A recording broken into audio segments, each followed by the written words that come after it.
జిల్లా SP Vikrant Patil IPS ఆదేశాల మేరకు శనివారం కర్నూలు పట్టణంలో శాంతి భద్రతల పరిరక్షణలో భాగంగా ప్రజలకు మేము ఉన్నామని భరోసా కల్పించేందుకే వారిలో ఆత్మస్థైర్యాన్ని నింపేందుకు కేంద్ర సాయుధ బలగాలు కర్నూలు పట్టణ పోలీసులు కలిసి కవాతు నిర్వహించారు. కర్నూలు కలెక్టరేట్ నుండి రాజ్విహార్, కిడ్స్ వరల్డ్, పూల బజార్, గాంధీ చౌక్, మించిన్ బజార్, కాంగ్రెస్ ఆఫీస్ మీదుగా కొండారెడ్డి బురుజు వరకు ర్యాలీ నిర్వహించారు. స్నేహపూర్వక వాతావరణం నెలకొల్పేందుకు ప్రజలకు ఇబ్బందులు సమస్యలు ఎదురైతే తక్షణ సహాయం అందిస్తామని, రానున్న వినాయక చవితి, స్వాతంత్ర్య దినోత్సవ వేడుకలు ప్రశాంతంగా జరిగేందుకు ఎలాంటి అవాంఛనీయ సంఘటనలు జరగకుండా ముందస్తు చర్యలు చేపట్టారు.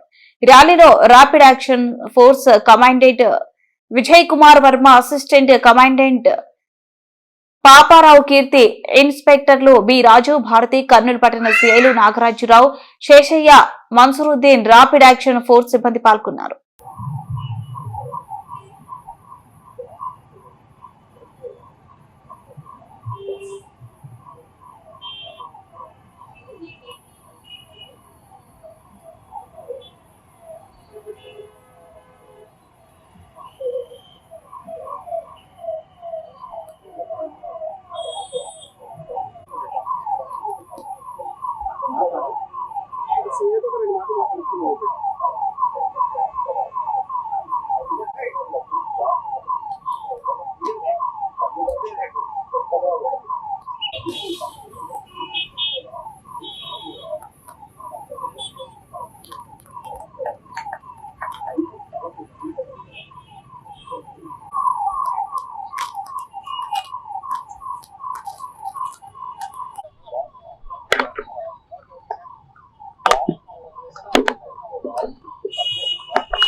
పాటిల్ ఐపీఎస్ గారు ఆదేశాల మేరకు ఈరోజు ఉదయం ర్యాపిడ్ యాక్షన్ ఫోర్స్ వారి యొక్క డిఎస్పీ గారు పాపారావు గారు, అలాగే వారి యొక్క ఆర్ఐలు, ఎస్ఐలు, వారి సిబ్బంది, అలాగే 3 టౌన్ సిఐ నేను, అలాగే 2 టౌన్ సిఐ గారు నాగరాజరావు సారు, మేమందరం కూడా మా యొక్క టౌన్ డిఎస్పీ శ్రీ బాబు ప్రసాద్ సార్ గారి ఆదేశాల మేరకు పట్టణంలో ఫుడ్ పెట్రోలింగ్ చేయడం జరిగింది.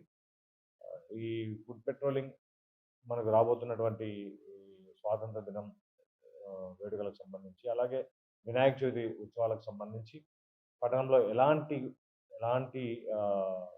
అసాంఘిక చర్యలు కానీ, లేదంటే ఎలాంటి రౌడీ ఎలిమెంట్స్ కానీ, లేకపోతే ఏదైనా శాంతి భద్రతలకు విఘాతం కలిగించే విధంగా ఎలాంటి చర్యలు కూడా ఎవరు కూడా తీసుకోకూడదు, అలాంటివి జరగవు. అలాగే ప్రజలందరూ కూడా ప్రశాంతంగా ఈ వేడుకలను జరుపుకోవాలి అనే ఉద్దేశంతో, ప్రజలకు ఒక భరోసా కల్పించాలన్న ఉద్దేశంతో మనం ఈ విధంగా ఈ ర్యాపిడ్ యాక్షన్ ఫోర్స్ వారితో పెట్రోలింగ్ చేయించడం జరుగుతుంది. ఎవరైనా చట్టాన్ని ఉల్లంఘించే పనులు చేపడితే మాత్రం చాలా గట్టిగా వాళ్ళ మీద కఠినమైన చర్యలు తీసుకోవడం జరుగుతుంది. ఈ విషయంలో మనకు ఉన్నతాధికారుల నుంచి ఒక నిర్దిష్టమైన ఆదేశాలు ఉన్నాయి. ఎవరైనా సరే ప్రజలకు వాళ్ళ యొక్క శాంతియుతమైన జీవనానికి భంగం కలిగించే విధంగా ఎలాంటి చర్యలు చేసినా కూడా వాళ్ళ మీద చాలా కఠిన చర్యలు